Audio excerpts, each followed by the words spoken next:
Kabanata 451. Direkta siyang nagtungo sa opisina ng chairman. Hindi rin kumatok si Emma sa pinto ng diretsyo niya itong buksan at naglakad papasok. Sa oras na ito, tinatalakay ni Richard ang mga detalye ng muling pagtatayo ng Emperor Residence sa isang park kasama sina Jade at Harvard. Nang makita nila si Emma na naglalakad sa galit, tatlo sa kanila ang alam ang nangyari. Gayunpaman, nagpanggap pa rin si Richard na nalilito at sadyang nagtanong, Emma, anong nangyayari? Wala kang manners. Hindi mo ba alam na dapat kang kumatok sa pintuan bago ka pumasok? Kumatok sa pintuan. Haha. Hindi makapaghintay si Emma na katukin ang ulo ni Richard. Itinaas ni Emma ang kanyang panukala at tinanong, Lolo, ano ang nangyayari? Ano ang ibig mong sabihin sa nangyayari? Hindi mo ba naiintindihan ang panukala? Lolo, huwag ka sanang kumilos ng parang hindi mo alam. Ano ang sinabi mo dati? Hanggat maaari akong makakuha ng pahintulot mula sa Emperor Residence, gagawin mo itong isang lugar ng pagpaplano ng sementeryo at maglaan ng isang puwang para sa Scott. Ngayon, ano ang nangyari? Bakit ang lugar ng pagpaplano ng sementeryo ay nasa isang liblib na lugar? Lolo, hindi parang sumusobra ka naman. Alam ni Richard na sasabihin niya. Hindi siya naantig ng harapin ang pagpuna ni Emma. Nakaramdam siya ng sobrang pagkakalma ng walang pagbabago sa kanyang emosyon. Hinimas-himas niya ang bigot at kinutya niya. Emma, sa palagay ko may naiintindihan ka. Ang aming pangako ay hindi kung ano ang sinasabi mo. Ang ibig kong sabihin ay sasang-ayon ako na tulungan si Thomas na makakuha ng isang zone ng pagpaplano ng sementeryo hanggat maaari mong ayusin ang Emperor Residence. Hindi tulad ng sinabi mo na palitan ang Emperor Residence sa isang zone ng pagpaplano ng sementeryo. Naiintindihan mo ba? Galit na galit si Emma na namula ang kanyang kutis at hinawakan niya ng mahigpit ang panukala na kumunat ito. Napakawalang pasasalamat sila. Pinabayaan pa rin nila siya pagkatapos ng lahat ng ito. Tinipan nila siya palayo matapos itong maayos ni Emma lahat. Ngayon si Emma lamang ang nakakaalam kung ano ang kagaya ni Richard. Napakapangit ng ugali at napaka-immoral niya. Ang kanyang imahe bilang kanyang lolo ay ganap na nasira. Iniisip niya dati na ang kanyang lolo ay may pagtatangi laban sa kanya at magbabago ang isip niya basta magsumikap siya. Ngayon alam niyang mali siya. Si Richard ay walang kahihiyan. Gagamitin niya ang lahat ng uri ng pamamaraan upang makamit ang kanyang hangarin. Lolo, kailangan mo ba talagang gawin ito ha? Sa ngayon, humisi si Richard. Tumingin siya sa tagiliran. Jade, Harvard, sino sa palagay niyo ang going too far? Ngumiti si Jade. Emma, mali ang narinig mo. Paano mo masisisi si Lolo? Hindi ka ba nakakatawa at naguguluhan ngayon? Tumango si Harvard. Tama si Jade. Ang lolo ay itinuturing na napakamapagbigay lamang para sa pagtulong sa iyong asawa na wala namang kwenta. Emma, hindi ka nagpapasalamat at binabayaran mo ang kanyang kabaitan sa pagrereklamo. Parusahan ka sana ng Diyos. Tuluyan silang nag-uusap at binabaligtad ang mga bagay. Pilit nilang sinabi ang katawa-tawa na kalokohan na para bang napakagaling nila at pinapakinggan kay Emma na siya ang kumilos ng hindi makatuwiran. Sila ay isang pamilya. Ngunit na-boycott si Emma ng tatlo na magkakasama ito. Nakaramdam siya ng labis na pagkabagot ng puso na parang ang puso niya ay napunit. Nang makita ni Richard at ng iba pang dalawang tao si Emma na mukhang malabo, galit at walang magawa, nagpakita sila ng isang masayang ngiti. Matagal na mula nang makaramdam sila ng sobrang saya. Niloko nila si Emma at ngayong araw ay hinayaan nilang maranasan niya ang kawalan ng kakayahan na hindi magawa ang anumang nais niya. Gusto lang nila siyang iset up at hindi aminin ang kanilang mga ginawa dito. Ano ang magagawa niya? Pagkatapos ng lahat, siya ay isang junior member lamang ng pamilya Hill. Kabanata 452. Habang si Richard at ang dalawa pa ay naramdaman na mayabang at galit na galit si Emma, may ilang mga yapot na narinig. Pagkatapos, ang lalaking kinamumuhian ni Richard ay nagpakita. Thomas. Tumayo siya sa tabi ni Emma at ang kanyang mukha ay nagpapakita pa rin ng kahinahunan na hindi mababago. Marahan niyang inabot ang kamay para hawakan ang malamig at nanginginig na kamay ni Emma. Magandang umaga, Ginoong Hill. Kinutya ni Richard. 10 na ng umaga. Hindi pa masyadong maaga. Umiti ng mahina si Thomas bago niya sinabi ang isang bagay na ikinagulat ng lahat. Ginoong Hill, salamat sa pagsusumikap para sa aking kapatid. Talagang naghanda ka ng dalawang mga zone ng pagpaplano para sa sementeryo. Dalawa. Nagkatinginan ng bawat isa at nakaramdam sila ng pagkalito. Inisi ni Harvard, Thomas, anong kalokohan ang sinasabi mo? Hindi ba? Sinabi ni Thomas na para bang nagkunwari siyang nagtataka, hayaan na gawing lugar ng pagpaplano ng sementeryo ang Emperor Residence, sadyang naglaan ka pa ng ibang lugar. Wala na bang dalawang zone ngayon? Tumawa si Richard. Thomas, may mali ba sa ulo mo? Mayroon bang dalawang zones? Ginagamit namin ang ibang lugar upang mapalitan ang Emperor Residence. Naiintindihan mo ba? Sumimangot si Thomas. Ngunit hindi ito na isusulat ng ganito sa panukala. Nang pumirma ang mga residente ng Emperor Residence, sumang-ayon silang palitan ang lugar ng pagpaplano ng sementeryo. Kung binago mo lang ang nilalaman ng panukala at hindi kumilos ayon sa plano, sasang-ayon ba sila? Aha! Tikas na naisip ito ni Richard. Sa ilalim ng normal na pangyayari, kailangan nilang gawin ito batay sa panukala. Imposibleng baguhin lang nila ang mga bagay pagkatapos pirmahan ito ng mga residente. Ngunit ang oras na ito ay naiiba. Sa oras na ito, gagawin nilang libingan ang mga bahay. Pinago nila ang plano sa pamamagitan ng pagkansela ng plano ng sementeryo at pagpapalit nito ng isang park na may magandang tanawin. Ito ay isang magandang bagay na kapaki-pakinabang sa mga orihinal na residente. Bakit hindi sila sumasang-ayon? Sino ang gugustong ang kanilang mga bahay ay may tayong muli sa isang libingan? Maliban kung ang mga taong iyon ay may mali sa kanilang mga ulo tulad ni Thomas. Walang pakialam na sinabi ni Richard, hindi mo kailangang mag-alala. Nagkibit balikat si Thomas. Bahala ka. May gagawin pa kami ni Emma, kaya kailangan na naming umalis ngayon. Hinailan niya si Emma at gusto nang umalis. Uye, babalik kami at maghanda para sa buong proyekto ng muling pagtatayo ng Emperor Residence sa isang lugar ng pagpaplano ng sementeryo. Kung kailangan mo, maaari kang basta-basta na dumating at hanapin kami. Tumawa si Richard at tinitigin niya si Thomas na para siyang idiot. Hindi mo ba ito naintindihan? Hindi ko babaguhin ang Emperor Residence sa iniisip. Kailangan mong ihinto ang pag-isip ng ganito ngayon.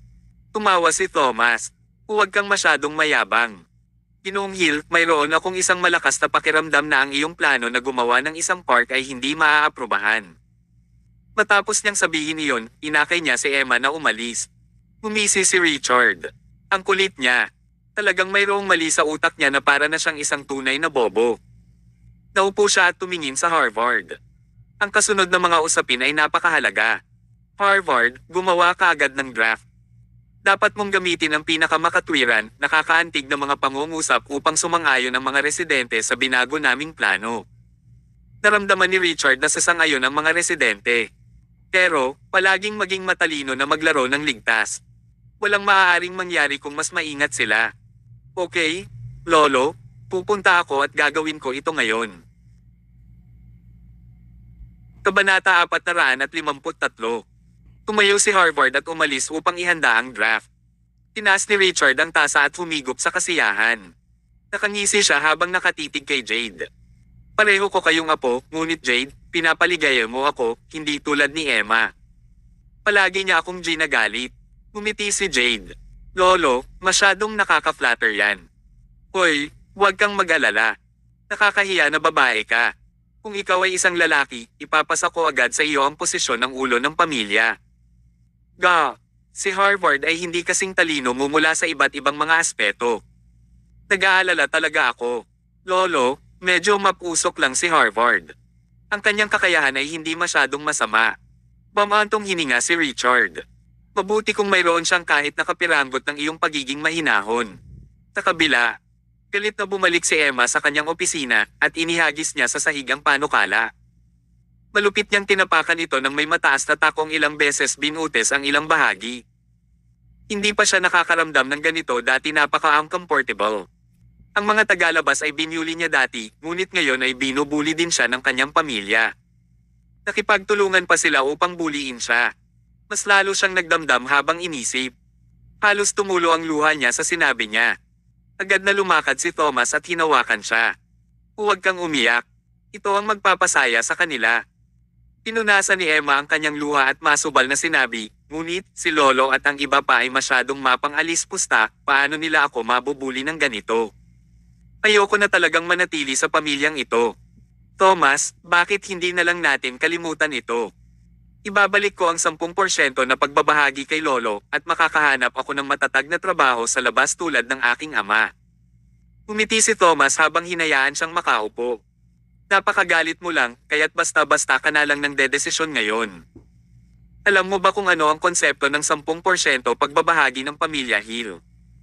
Maaari kang magkaroon ng halos $2 milyong bilang kita sa pagtatapos ng taon nang hindi kinakailangang gumawa ng anumang bagay sa bawat taon. Bakit ayaw mo? Ngunit talagang hindi ako nasisiyahan na manatili dito. Huwag kang mag-alala, hindi na sila magiging masaya. Anong ibig mong sabihin? Nakangisi si Thomas na sinabi niya, tulad ng sinabi ko, ang mga residente ay hindi sasang-ayon sa pagbabago ng plano. Kung ang mga residente ay hindi sumasang-ayon, gaano man kabastos ang iyong lolo, wala siyang magagawa. Nagpout si Emma. Napaka-wise mo. Ito ay isang mabuting bagay. Maaaring magmadali ang residente upang sabihin na oo. Parang impossible na tanggihan nila ito. Marahang hinawakan ni Thomas ang kamay niya. Maniwala ka sa akin. Kailangan mo lang makatulog ng maayos ngayon. Mawawala na ang problema pagkagising mo. Sige. Napagod na talaga si Emma. Humiga siya sa sofa at ipinatong ang ulo sa mga binti ni Thomas, ganun lang, nakatulog siya. Samantala, inilabas ni Thomas ang kanyang telepono at nag-type ng text message kay Samson. Inilayo niya ang telepono, parang walang nangyari. Marahan niyang hinimas ang mahabang buhok ni Emma. Lihim niyang iniisip, Emma, pahinga ka ng maayos. Iwanan mo sa akin ang ibang mga bagay. Walang magiging problema kapag nandito ako. Makalipas ang 1 oras, tanghali na. Si Harvard ay dumating sa tanggapan ng chairman kasama ang isang draft na naprint lang niya. Lolo, pinayagan kong may gumawa ng draft. Maaari mo bang suriin kung mayroong anumang problema? O sige, ipakita mo sa akin. Maingat na binasa ni Richard ang draft mula sa itaas hanggang sa ibaba. Tumango siya. Harvard, medyo mahusay ang ginawa mo sa pagkakataong ito. Ang draft na ito ay nasulat ng napakahusay. Okay, tumawag ka sa mga residente at magsalita ayon sa draft. Maaga na kumpirmahin natin sa kanila para mas maaga nating masimulan ang trabaho. Okay, tatawag ako ngayon. Ginamit ng Harvard ang linya ng kumpanya upang tumawag at para mas mukhang maging itong opisyal. Una niyang natagpuan ang numero ng telepono ni Fabian, pinindot ang mga numero at matiyagang naghintay ng halos 20 segundo. Pagkatapos, sinagot ang tawag. Kamusta? Kumusta, Mr. Burke? Ako si Harvard Hill, ang vice-presidente ng Hill Manufacturing Company. Nais kong talakayin sa iyo tungkol sa muling pagtatayo ng tirahan. Kabanata 454. Nagsalita si Harvard alinsunod sa draft at natapos niya ang kanyang pagpresente sa pagbabago ng proyekto ng muling pagtatayo sa isang napakamakatwiran at naaangkop na paraan. Nanatiling tahimik si Fabian sa kabilang dulo ng tawag. Labis ang kumpiyansa si Harvard. Akala niya wala ng problema. Batay sa paraang sinabi niya, tiyak na maaari niyang iparamdam kay Fabian na ito'y magiging tagumpay na proyekto, hayaan ang pagbabagong ito ay kapakipakinabang para kay Fabian. Wala talagang dahilan para sabihin ni Fabian na hindi. Ngunit, ang awkward talaga ng sitwasyon. Isang salita ang pinakawalan ni Fabian sa hindi masiglang tono. Hindi. Nagbago ang ekspresyon ni Harvard at naging matigas ang ngiti niya.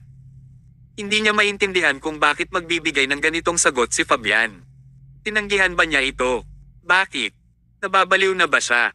May nais pa na ipagpatuloy ni Harvard ang kanyang sinasabi, ngunit diretsong sumagot si Fabian, sinabi kong hindi. Hindi mo kailangang sabihin sa akin ang tungkol dito. Bukod, maliban kay Miss Emma Hill, hindi ko sasagutin ang mga tawag mula sa anumang iba pang miyembro ng pamilya Hill. Naiintindihan mo ba? Mr. Burke, ikaw. Pete. Diretsong binababaan si Fabian. Otomatikong tumayo si Harvard at hinawakan ang telepono. Hindi niya alam kung ano ang dapat niyang sabihin. Narinig ni na Richard at Jade ang mga sinabi ni Fabian. Pareho din silang nagpahayag na labis silang nabigla. Pinaghihinalaan pa nila kung maling tao ang natawagan ni Harvard. May nangyari ba kay Fabian? Dapat mayroong mali sa kanya at tinanggihan niya ang aming kabaitan. Sinabi ni Richard, huwag mo siyang abalahin. Tapat na hanggat ang kalahati ng mga residente ay sumasang-ayon. Tumawag ka sa susunod. Sige. Nagpatuloy ang pagtawag ni Harvard. Tinawagan niya ang pangalawang numero. Ngunit kung ano ang mas mahirap gawin.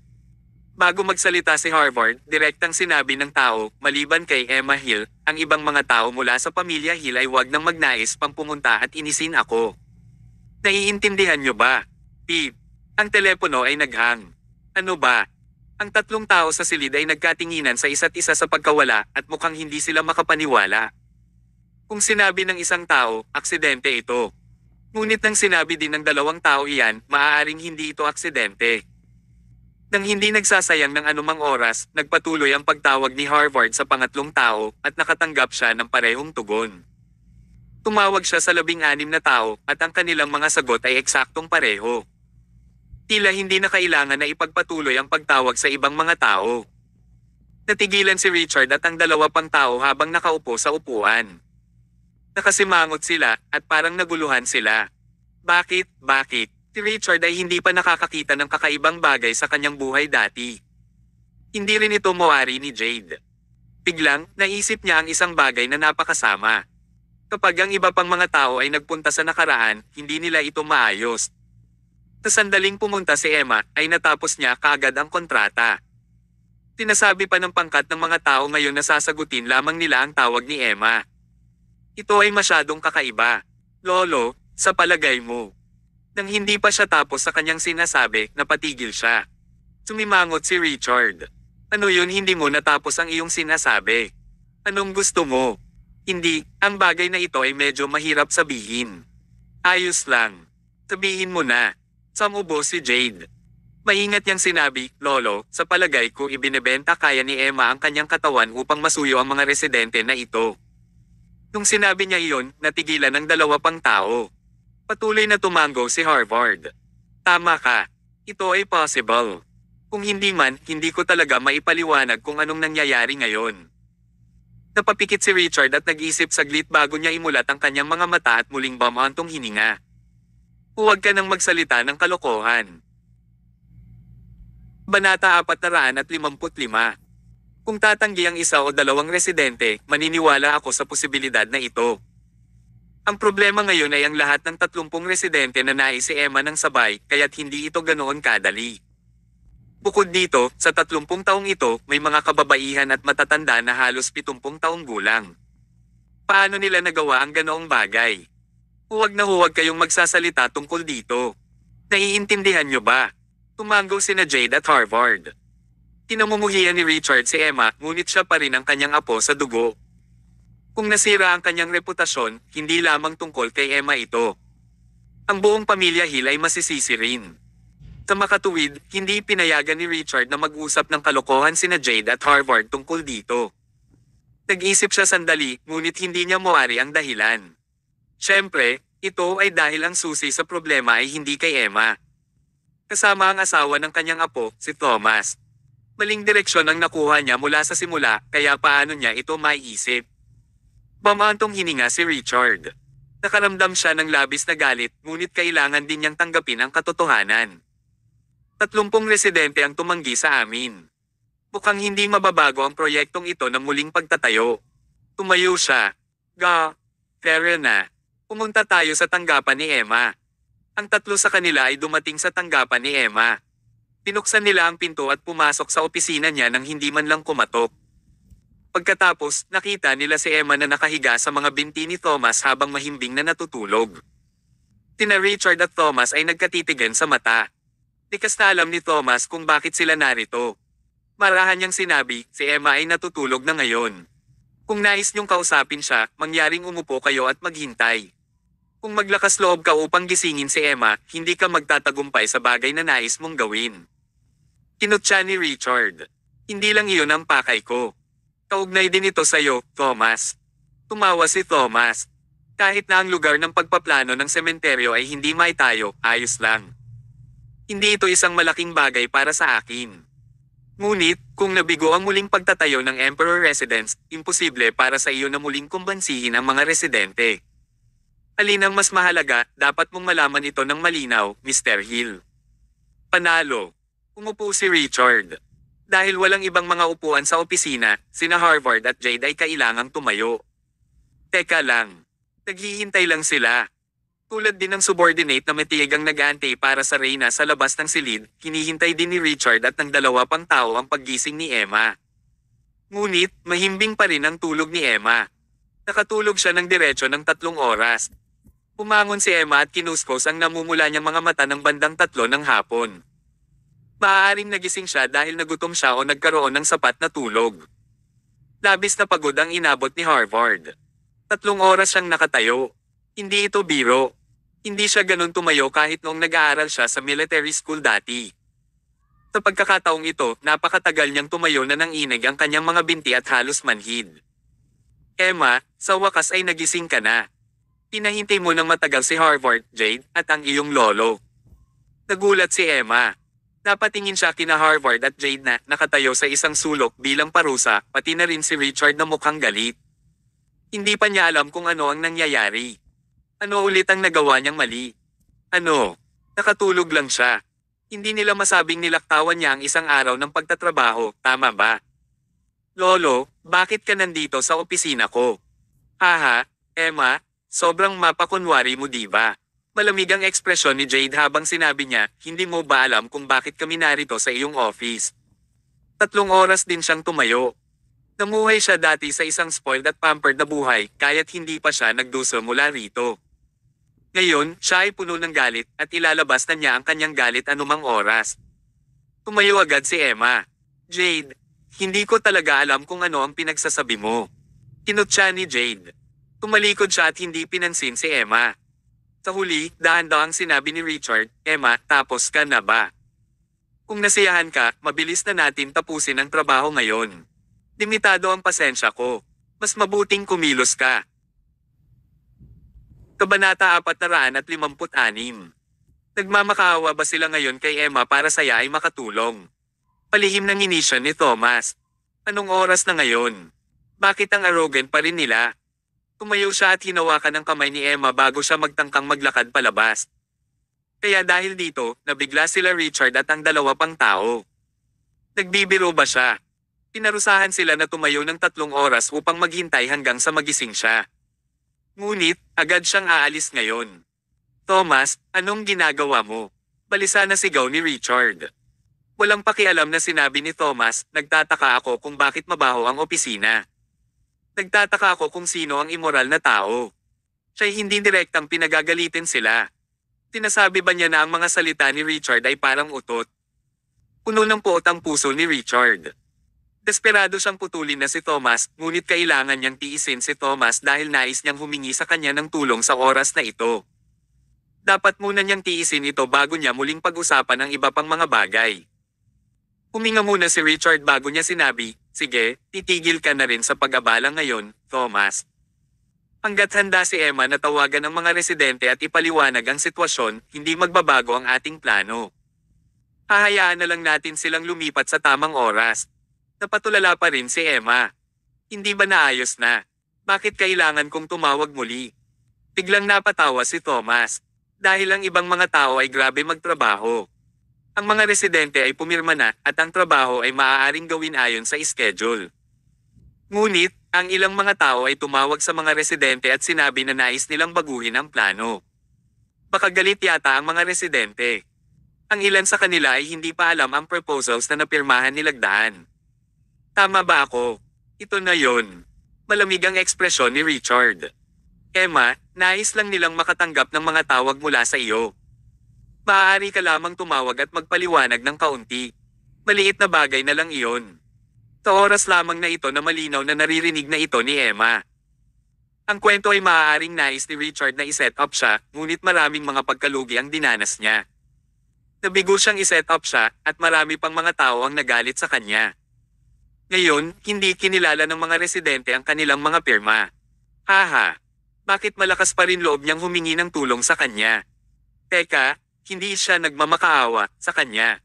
Siya ay nag-uutos sa kanya na gawin ito. Si Emma ay tipo ng babae na hindi madaling uminit ang ulo. Kung ang isang kuneho ay pinilit, ito ay kakagat ng mga tao, paano pa kaya siya na isang babae na may karakter? Matapos maunawaan ni Emma ang sitwasyon, tumawa siya at hiwakan ang braso ni Thomas. Pasensya ka na. Lobat na ang cellphone ko, kaya't hindi ako makakatanggap ng anumang mga tawag. Ikaw. Galit na galit si Richard. Bakit napaka-arrogant niya? Sinabi ni Emma, nagkataon, naiwan ko ang aking phone cable sa bahay, kaya handa akong umuwi at i-charge ang aking telepono. Kapag fully charged na ang aking telepono, tatawagan ko sila. Halatang gusto niyang magalit si Richard. Si Emma ay laging sumunod at nagtitiis sa kanila, ngunit nagalit din siya dahil sa lahat ng masasamang ginagawa ni Richard. Ito ay isang maliit na parusa, lamang. Hinawakan ni Emma ang braso ni Thomas at umalis sa opisina. Pagkaalis nila, galit na sinipan ni Richard ang basurahan ng mga 5 metro ang layo na ikinagulat ni Harvard na napatumba siya sa sahig. Jerk. Bruha. Emma Hill, napakasungit mo na talaga ngayon. Naglakas loob ka pang laruin ang mga maliit na trick sa harap ko. Mahusay, napakatapang mo, at akala mo hindi nakita makokontrol, ha? Tumapa pa si Jade habang galit ito. Palaging sinasabi ng mga tao, kung malapit ka sa masasamang tao magiging masama ka rin. Palaging dumidikit si Emma sa isang hanggal na tulad ni Thomas. Paano siya hindi maimpluwensyahan? Lolo, kailangan mo talagang mag-isip ng paraan papaano sila parusahan. Kung hindi man, talagang magiging sobrang mayabang at hindi ka na nila irerespeto. Tumango si Richard. Alam ko yan. Halika na. Siya ang unang umalis sa opisina. Nag-walkout siya habang pinag-iisipan niya kung paano niya haharapin sina Thomas at Emma. Napakahirap makatiis sa nangyari ngayon. Sa paglubog ng araw, sa tabing ilog. Hindi pa talaga umuwi si Emma. Ang kanyang cellphone ay hindi talaga lobat. Ayaw niya lang makita ang mga pangit na mukha nila. Naglakad siya sa tabi ng ilog kasama si Thomas. Tiningnan nila ang mga ilaw na sinag na sumisikat sa ilog at ang ibabaw ay nagniningning. Napakaganda nito. Kabanata 457. Thomas, nakita mo ba yung hitsura ni Lolo ngayon? Nagalit siya kaya't ang leeg niya ay namula na parang kumukulong kaldero. Tumawa si Thomas. Kailan ka naging masama? Hindi mo ba ako ginusto na maging magalang sa kanya? Bamantong hininga si Emma. Kahit anong mangyari, lolo ko pa rin siya, pamilya ko pa rin siya. Ngunit ang nangyari ngayon ay masyadong katawa-tawa. Kung hindi ako tinulungan ng mga residente na ito, hindi ko talaga alam kung ano ang magagawa ko. Nga pala, mas natuliro si Emma. Sa totoo lang hindi ko rin alam kung anong nangyari. Thomas, bakit ang iba pang mga tao ay hinabol kapag nagpunta sila upang kumbansihin ang mga residente, ngunit handa silang mag-sign kapag nagpunta ako nang wala nang sinasabing kahit na ano? Tumingin si Thomas sa paligid. Kasi, ipinanganak ka na napakaganda. Kapag lumitaw ka, ikaw ay nagniningning at kaya mong gulatin ang lahat sa kanila. Kapag nagpakita ang Diyosa, natural silang matatalo. Tinundot ni Emma ang ulo ni Thomas gamit ang kanyang hintuturo. Lagi kang nagsasalita ng walang katuturan buong araw para mapasaya ako. Tinitigan niya si Thomas. Habang nakatingin siya sa kanya, kumislap siya ng isang matamis na ngiti. Bakit ka nakangiti? Tanong ni Thomas. Natatawa ako sa iyo. Ako. Inilagay ni Emma ang kanyang mga kamay sa likuran habang nakatingin sa ibabaw ng ilog.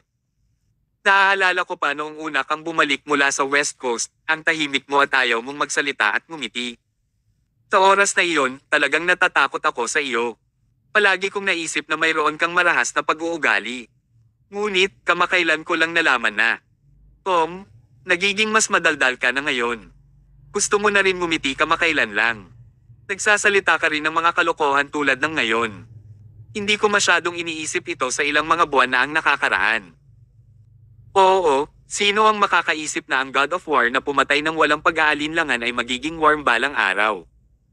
Sa totoo lang, ang mga pagbabago ni Thomas ay dahil lamang kay Emma. Kapag nagkaroon siya ng asawang tulad niya, magiging matamis ang pamumuhay niya araw-araw. Nang siya ay nabuhay ng mahabang panahon, natural siyang natunaw. Hindi rin nahahalate ni Thomas ang kanyang sariling mga pagbabago. Ngunit, ang makatitiyak ay ang kanyang gentleness ay maipakita lamang niya kay Emma.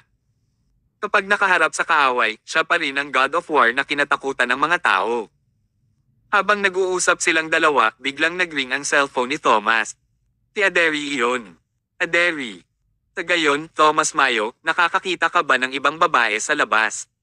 Ipinatong ni Emma ang magkabilang kamay sa baywang habang galit na nagsalita. Agad na naguluhan si Thomas. Malawak niyang buka ang kanyang bibig at hindi niya alam kung ano ang dapat niyang ipaliwanag. Tumawa si Emma. Haha, nakakatuwa ka talaga. Napanganga si Thomas ngayon. Sadyang niloloko siya ni Emma. Talagang naloko siya ngayon. Umiling siya at sinagot ang tawag. Kumusta, Aderi? Ano ito? Thomas, free ka na ba ngayon? Please pumunta ka sa klinik. May pasyente ba? Hindi, si Mr. Edith Barlow nga pala na iyong pasyente dati. Ang general agent ng Ferrari sa ating bansa. Hinahanap niya ako. Noong umalis siya last time, hindi ba sinabi niyang gusto kanyang bigyan ng isang mas mamahaling regalo kung may pagkakataon siya? Hindi niya alam kung saan ka nakatira, kaya dinala niya ang regalo sa aking lugar ngayon. Thomas, please pumunta ka dito at tanggapin ang regalo. Umiti si Thomas. Maaari mo lamang tanggapin ito sa aking ngalan o maibibigay ko lang sa iyo. Sinabi ni Aderi, hindi ko ito matiis. Masyadong mahal ang Reg Along ito. Pilasin mo na lang. Pagkatapos niyang magsalita ay binaba na niya.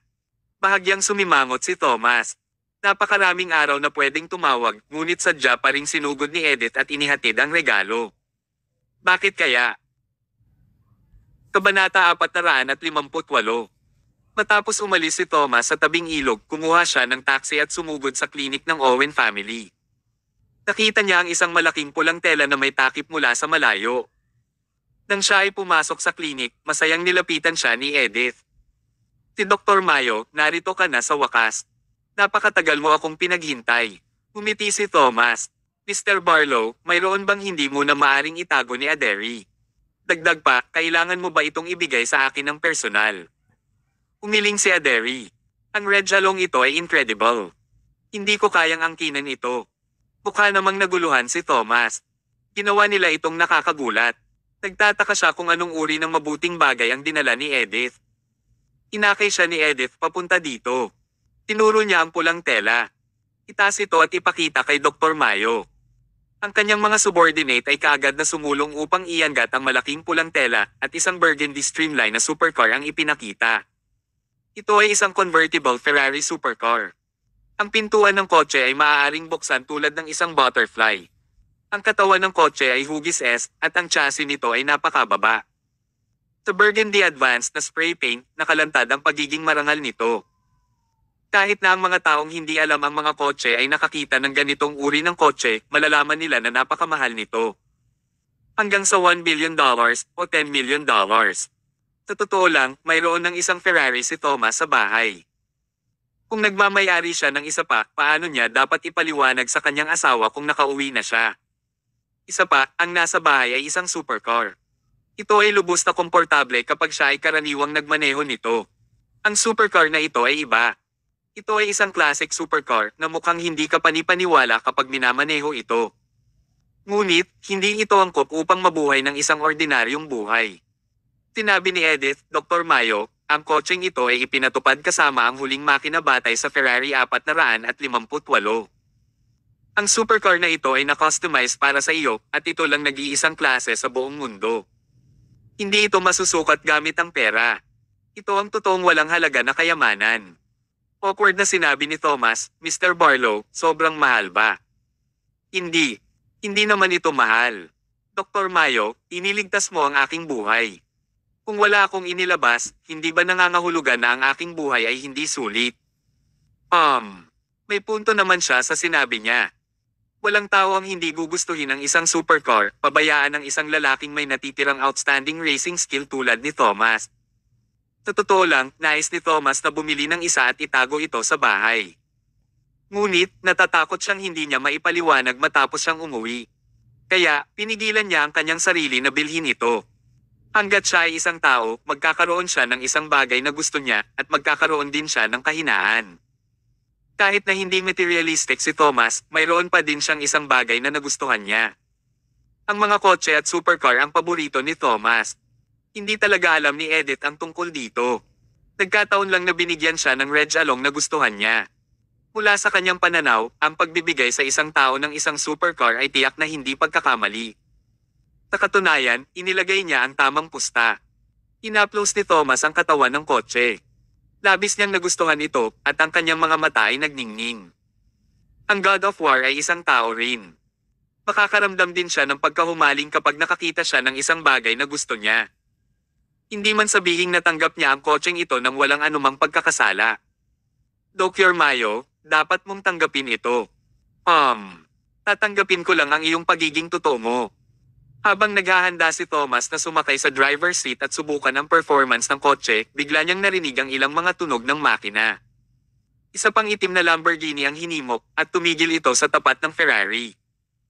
Hinay pa ng alikabok at tinakpan nito si Edith, pati na rin si Thomas, na naging sanhi ng patuloy na pag-ubo ni Edith. Kahit na ang bagong kotse ni Thomas ay natakpan din ng alikabok. Sa isang iglap, ang bagong kotse ay naging isang lumang kotse. Ungol ni Edith, anong klase iyan? Marunong ka bang magmaneho? Sa oras na ito, ang pinto ng Lamborghini ay binuksan. Isang lalaki ang lumabas at inilagay niya ang braso sa pintuan ng kotse. Dahan-dahan niyang sinabi, hinahangaran mo yung daan. Sino ang nagpahintulot sa iyo na ay parada ang iyong sasakyan sa gitna ng kalsada? Kabanata 459. Nagkatinginan ng parehong partido at nabigla sila. Ang binata ay ang profesional na driver ng F1 na si Chad Granger. Tiyak na si Ferrari ang nangungunang expert sa F1, ngunit pagkatapos na ma-accident ang nag-champion noong nakaraang taon, ang koponan ng race ay nasa isang estado na walang improvement. Binigyan nito ng pagkakataon ng ibang mga koponan ng karera na humabol sa kanila.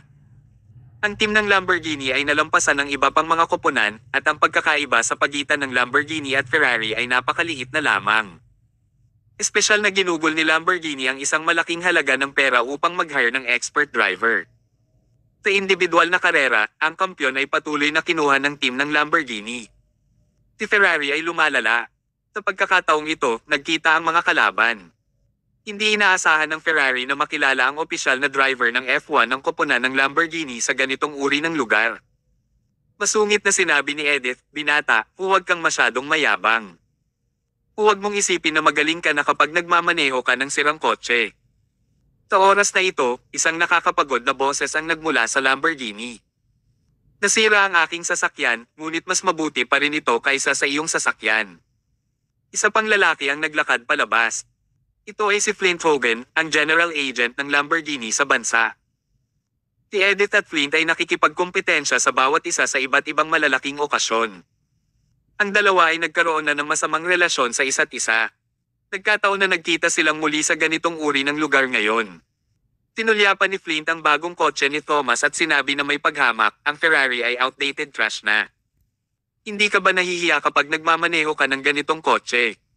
Sumagot si Edith, mas mabuti pa rin ito kaysa sa pagmamaneho ng laging second grade na Lamborghini, tama ba? Ang mga tumitingin ay nagulat.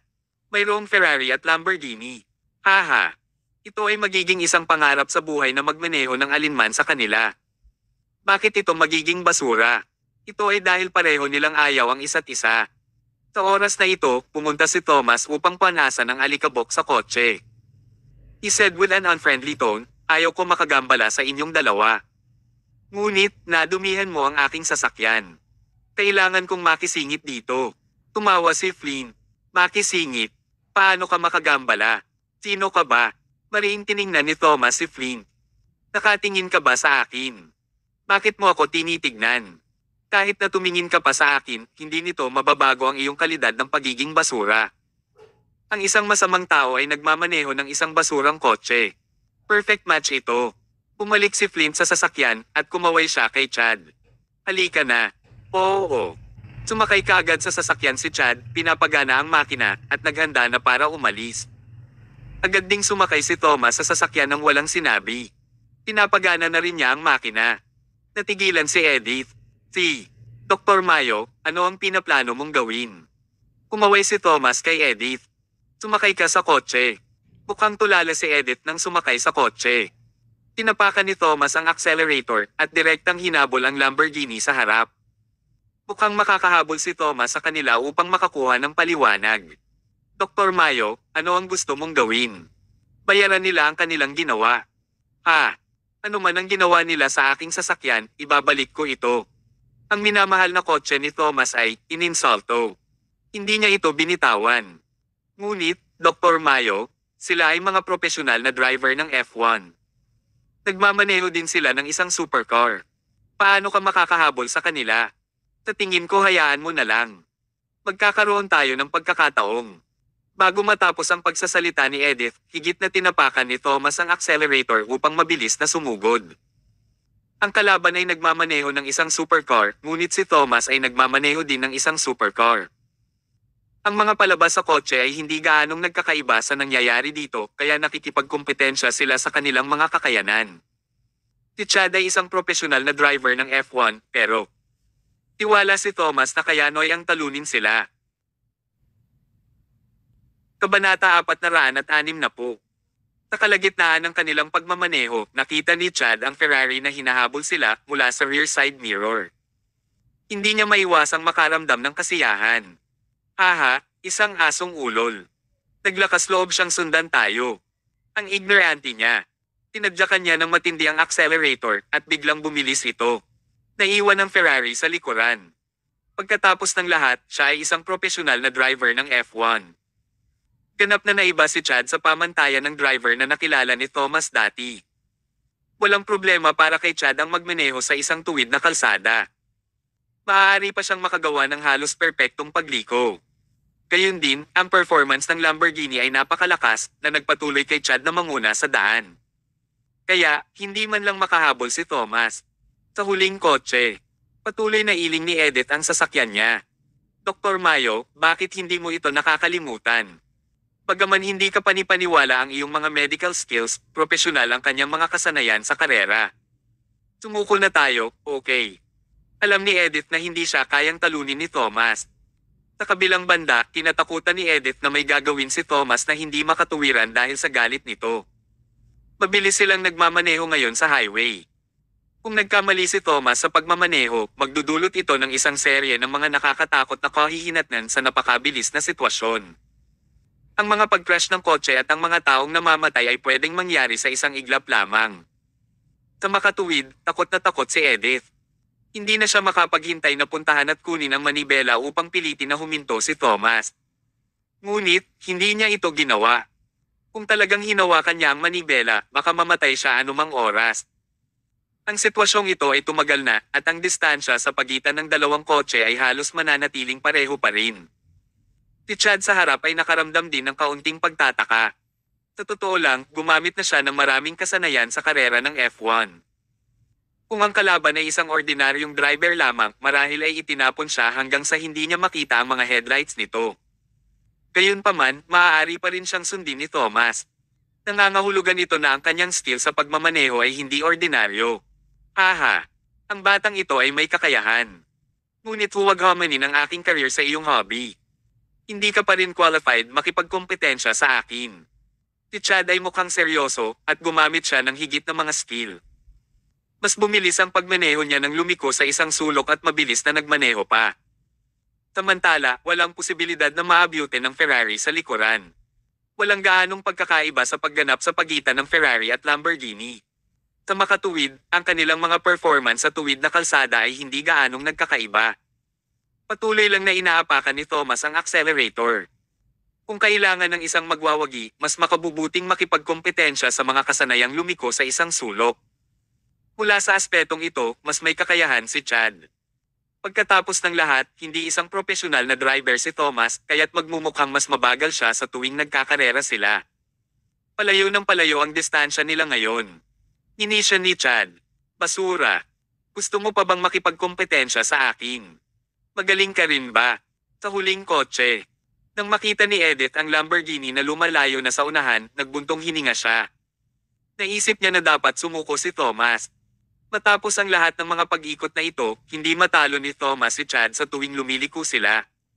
Hindi na kailangan pang ipagpatuloy ang karera.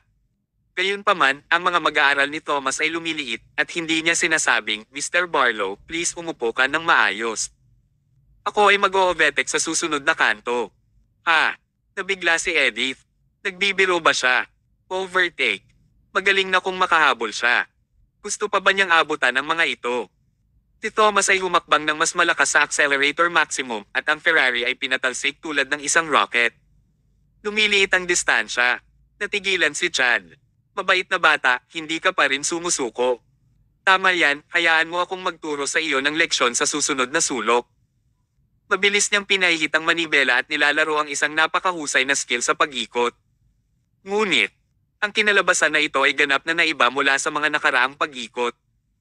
Katulad din na binaling ni Thomas ang manibela at hindi niya binawasan ang bilis ng sasakyan.